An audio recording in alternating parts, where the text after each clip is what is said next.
So here we are back at where we left off, and we're going to take the design that much further.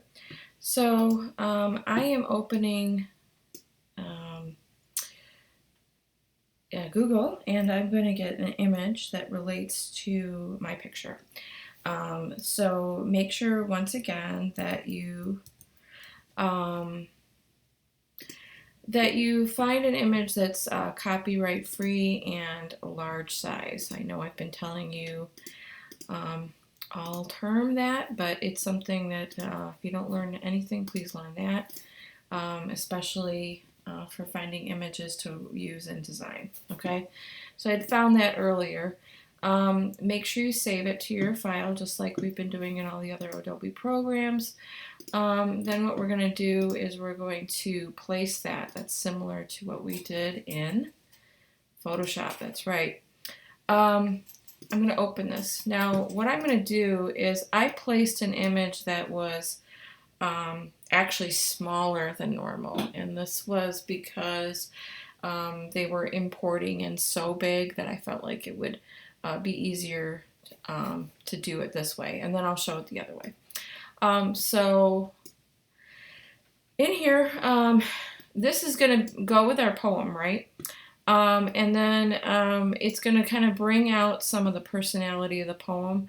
The word icebox in this poem is actually referring to an old-fashioned refrigerator, so I found kind of a cool refrigerator to go with this poem. The next thing that we're going to do is somewhere on your page you're going to have room to draw a rectangle. And I prefer it's all vertical or all horizontal, going edge to edge with your margins.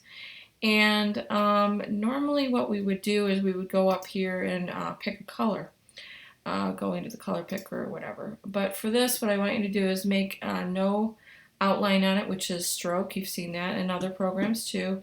And then what we're going to do is we're actually going to use this cool tool. Do you see what happened when I got the dropper tool?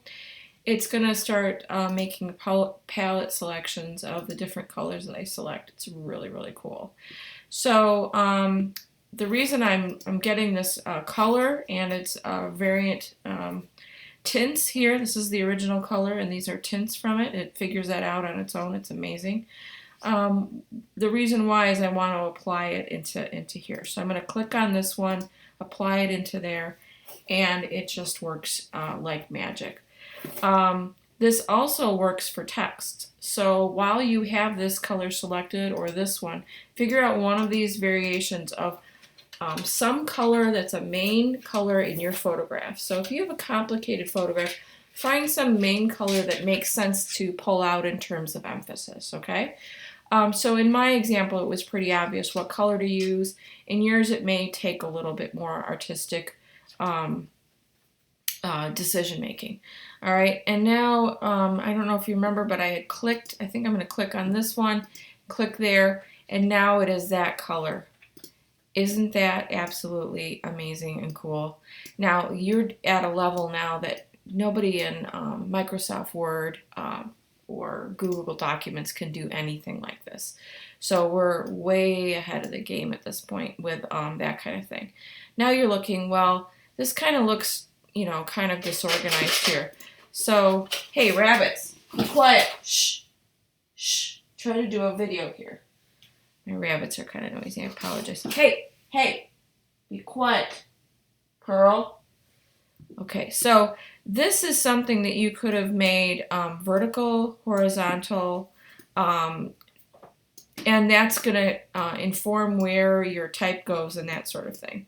Okay, so you're going to be making some decisions here.